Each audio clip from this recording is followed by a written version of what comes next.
Welcome back. So, today ang gagawin natin is pag-uusapan natin yung mga frequently asked questions part 2. So, meron na akong ginawa previously sa part 1. So, ito naman yung part 2. So, ano yung mga kadalasan tanong? Firstly is yung kailangan ba ng on-hand items bago mag-test? The answer is no. Ang point ng product testing is to find your winning product. So, orderin mo lang siya kung may benta ka. Kasi kung may binili ka ng products or may inventory ka na gusto mong i-test, tapos hindi pala profitable at the end or hindi siya winning item, matetenga lang yung items, masasayang, malulugi ka sa bandang huli. Kasi ang hirap mong i-move yung item o yung product. So, ang advisable is test lang ng test at kung merong benta, doon ka lang bibili ng stocks mo. Tapos kung profitable or winning item siya, pwede ka muna mag-stocks ng for the meantime is around 50 stocks, then gradually increase mo siya ng 100, then eventually to 300 stocks. Kaya ako sinasabi na wag malaki yung bibiling inventory kasi may tinatawag tayong product life cycle stages. Ito yung introductory, growth stage, maturity stage, and decline stage. So yung product na i-test mo, marireach niya yung certain point na tulad ng maturity stage and then saka siya magdi-decline ng sales. So, in layman terms, halimbawa, yung nabenta mo ngayong week, pwedeng hindi malakas next week or the other week or malakas minsan. Kaya, advisable, wag mag-stock na marami agad after na confirm mong winning product siya. Secondly, ilang items ang kailangang i-test per day? As much as possible, ang ideal is nasa 3 to 5 per days. Pwede ka mag-test ng kahit ano sa general store mo. Test different videos or image or interest or caption. Sa beginners talaga, advisable is 5 items a day. Tapos, around 200 or 300 per ad set.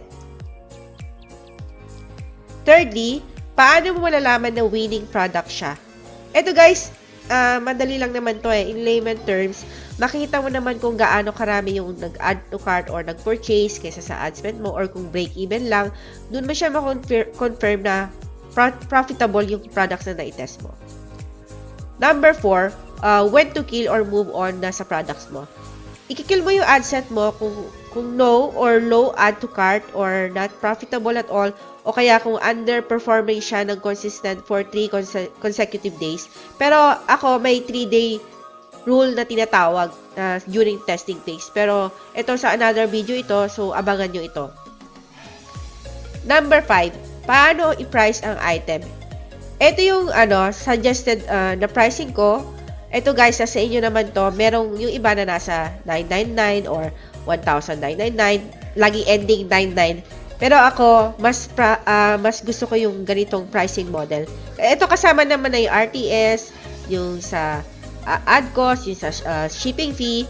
So, halimbawa, 100 to 200, kung yung items cost mo is nasa 100 or to 200, ang suggested selling price nyo is 995 or 1,095.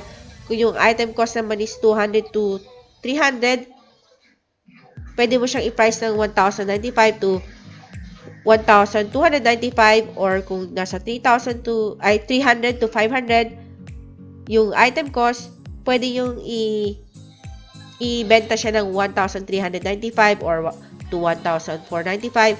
Pag 500 to 1,000 yung item, pwede mo yung ibenta in 1,595 to 1,495. Yun na nga, katulad na sinabi ko kanina, kasama dito yung RTS, yung sa ad cost, saka shipping fee. Number 6, paano kung mag-product test ako, tapos may nag-order, wala pa sa akin yung item? Ano na sasabihin ko sa buyer?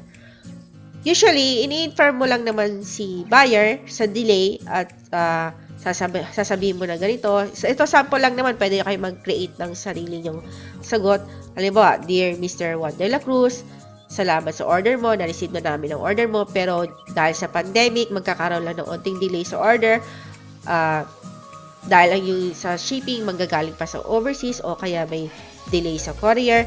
Tapos, sasabihin mo lang yung expected shipping niya, kung kailan darating yung product, as much as possible, magbigay ka ng realistic at may allowance din siya. Tapos, lagi mo siyang itatanong kung willing ba siya maghintay sa order niya kahit na kasi mga matatagalan. Tapos, yun nga, as much as possible, maging transparent tayo sa buyer about dito. Tapos, lagi mong sabihin na i-update niyo siya from time to time. Tapos, please bear with us. I hope you understand yung situation. Tapos, ayun, for the meantime, ang gagawin mo is, kung meron naman yung item mo sa Shopee, doon ka na kumuha muna ng item mo or sa Divisoria o kaya gumamit ka ng runner.